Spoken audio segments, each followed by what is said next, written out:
ஆண்டவராகிய இயேசு கிறிஸ்துவின் இனிதான நாமத்தினாலே இந்த நிகழ்ச்சிக்கு மிகுந்த அன்போடு கூட உங்களை வாழ்த்தி வரவேற்கிறேன்.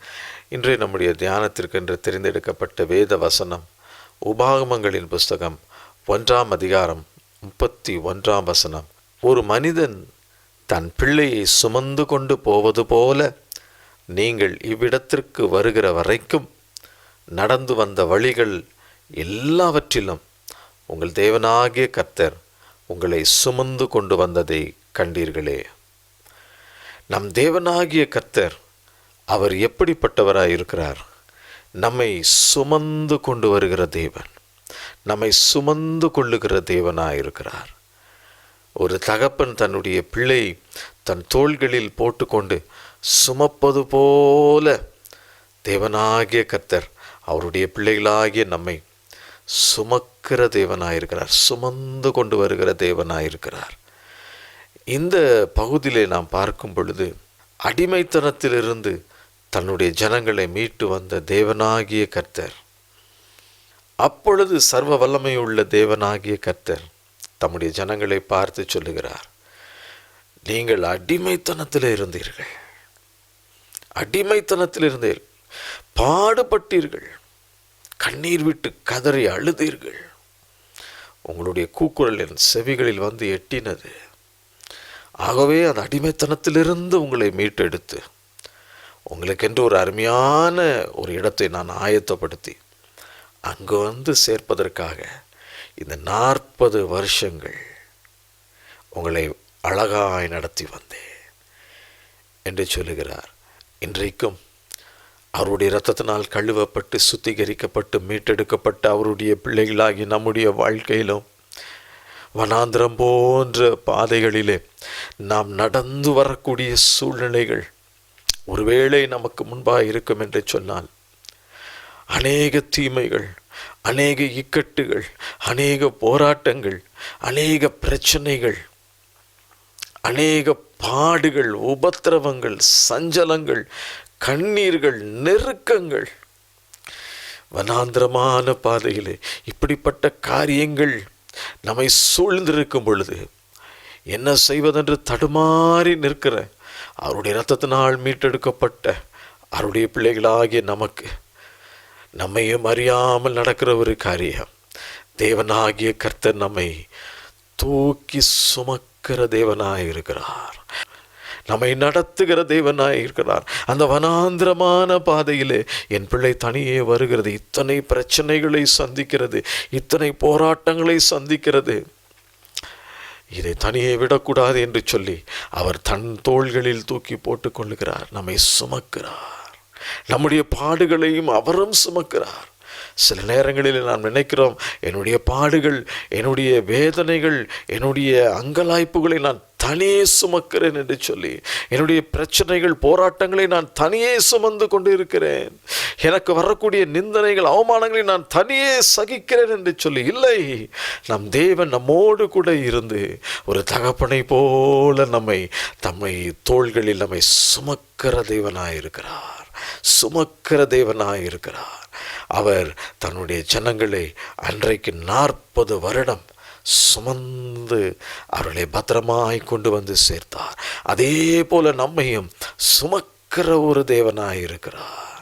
தேவனாகிய கர்த்தர் அந்த 40 ஆண்டுகள் தம்முடைய பிள்ளைகளை எப்படி சுமந்திருக்கிறார் என்பதற்கு ஒரு அருமையான ஆதார வசனம் உண்டு.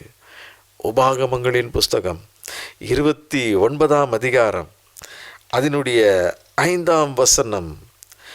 கர்த்தராகிய நான் உங்கள் தேவன் என்று நீங்கள் அறிந்து கொள்ளும்படிக்கு நான் 40 வருஷம் வனாந்திரத்தில் உங்களை நடத்தினேன். உங்கள் மேல் இருந்த வஸ்திரம் பழையதாய் போகவும் இல்லை, உங்கள் கால்களில் இருந்த பாதரட்சைகள் பழையதாய் போகவும் இல்லை என்று சொல்லி அந்த பகுதியிலே சொல்லியிருக்கிறார். அதே உபாகமங்களின் புஸ்தகம் 8ஆம் அதிகாரம் 4ஆம் வசனத்தின் கடைசி பகுதியிலே பார்க்கிறோம், உங்கள் கால்கள் வீங்கவில்லை என்று சொல்லப்பட்டிருக்கிறது.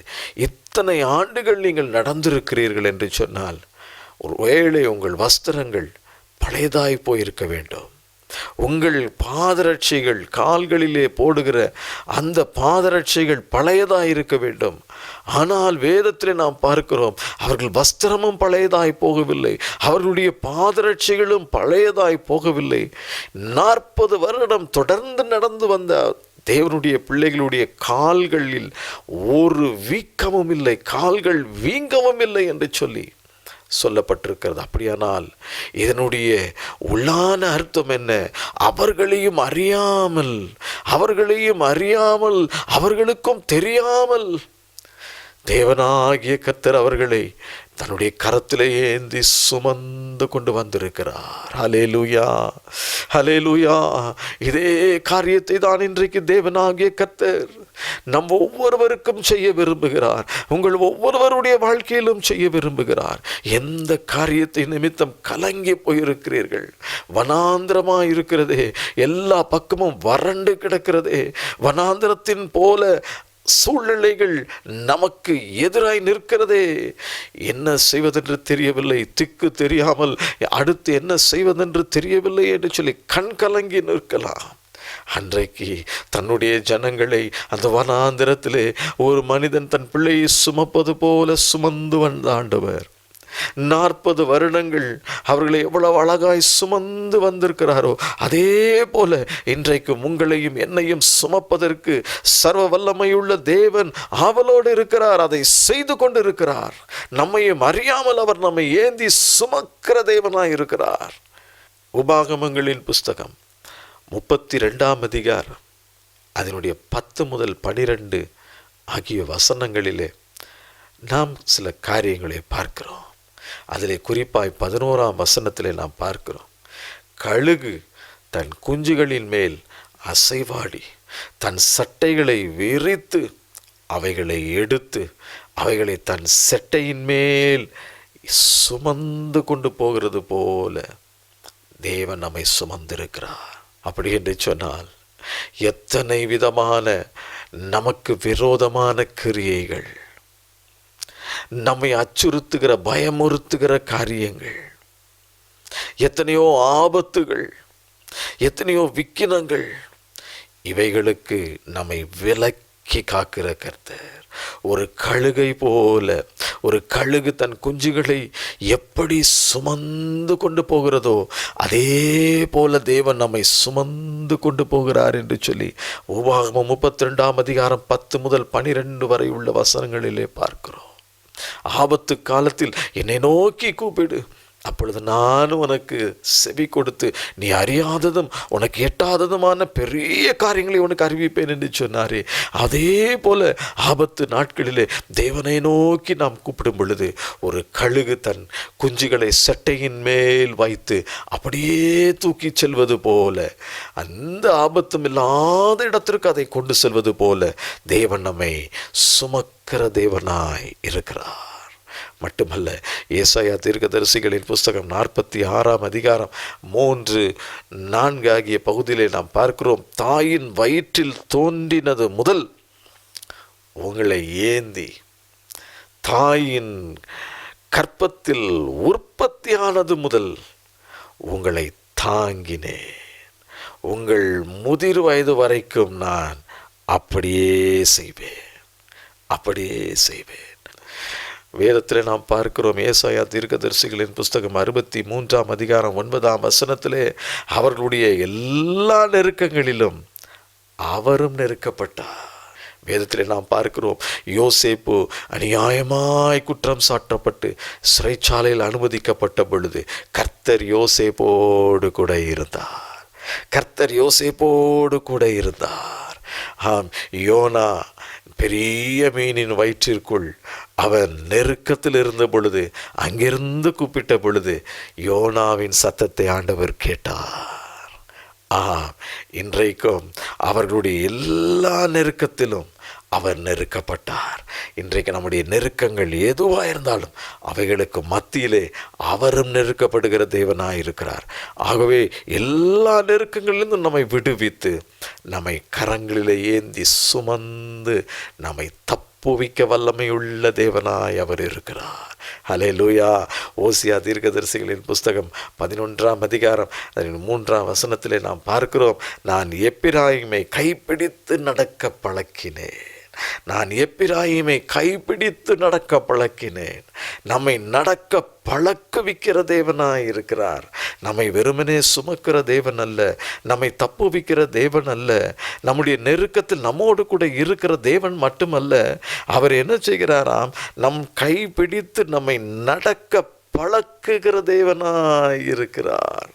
ஆகவேதான் சங்கீதக்காரன் சொல்லுகிறார், நான் நடக்க வேண்டிய வழி எனக்கு காண்பியும் ஆண்டவரே, நான் நடக்க வேண்டிய வழி எனக்கு காண்பியுங்கப்பா.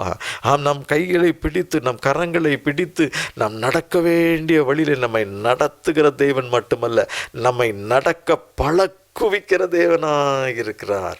இதுதான் நமக்கு கொடுக்கப்பட்டிருக்க ஒரு பெரிய பாக்கியம், ஒரு பெரிய ஸ்லாக்கியம். அது மட்டுமல்ல, எரேமியா தீர்க்கதரிசிகளின் புஸ்தகம் அதனுடைய 30ஆம் அதிகாரம் 17ஆம் வசனத்தில் நாம் பார்க்கிறோம், நான் உனக்கு ஆரோக்கியம் வரப்பண்ணி உன் காயங்களை ஆற்றுவேன் என்று கர்த்தர் சொல்லுகிறார். நான் உனக்கு ஆரோக்கியம் வரப்பண்ணி உன் காயங்களை ஆற்றுவேன். உன்னுடைய காயம் எப்படிப்பட்டது? எவ்வளவு ஆழமான விதத்தில் மனதளவிலே பாதிக்கப்பட்டிருக்கிறீர்கள்.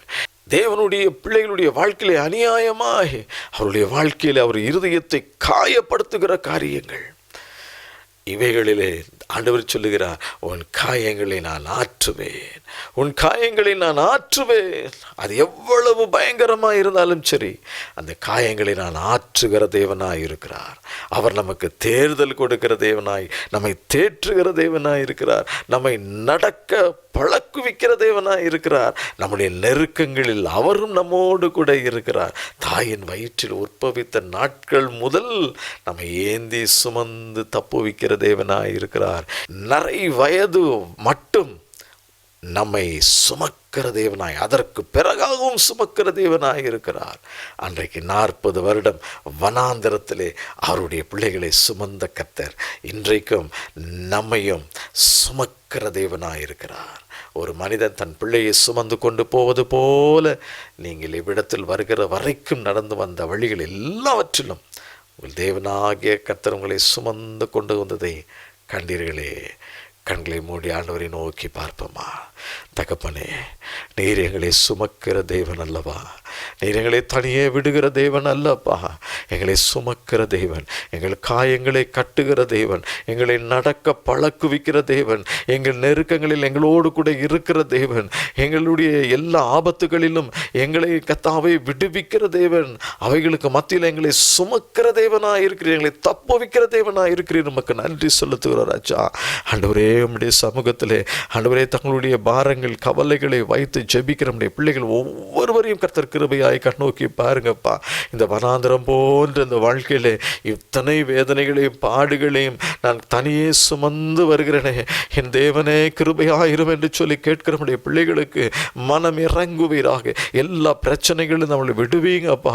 அவளை கர்த்தர் கைகளில் ஏந்தி கொள்ளுங்க ஆண்டவரே, சுமந்து கொள்ளுங்கப்பா, தப்புவீங்க ஆண்டவரே, அவர் தேவைகளை சந்திங்க ஆண்டவரே, எல்லா நெருக்கத்திலும் நம்மளை விடுவீங்கப்பா. இயேசுவே, மனம் இறங்கும்படியாய் ஜெபிக்கிறோம். மனம் இறங்குவீராக. அற்புதங்களையும் அதிசயங்களையும் இன்றைக்கு அவர்கள் காண்பார்களாக. எல்லா காயங்களையும் குணமாக்குவீராக. அவர்களை ஆசீர்வதித்து பெருக பண்ணும் ஆண்டவரே. அவர்களை மகிழ்ச்சினால் நிரப்பும், ஆசீர்வதியும், பலப்படுத்தும், காத்துக்கொள்ளும். இயேசுவின் நாமத்தில் கேட்கிறோம் பிதாவே, ஆமென். கர்த்தர் தாமே உங்களை ஆசீர்வதிப்பாராக. ஆமென்.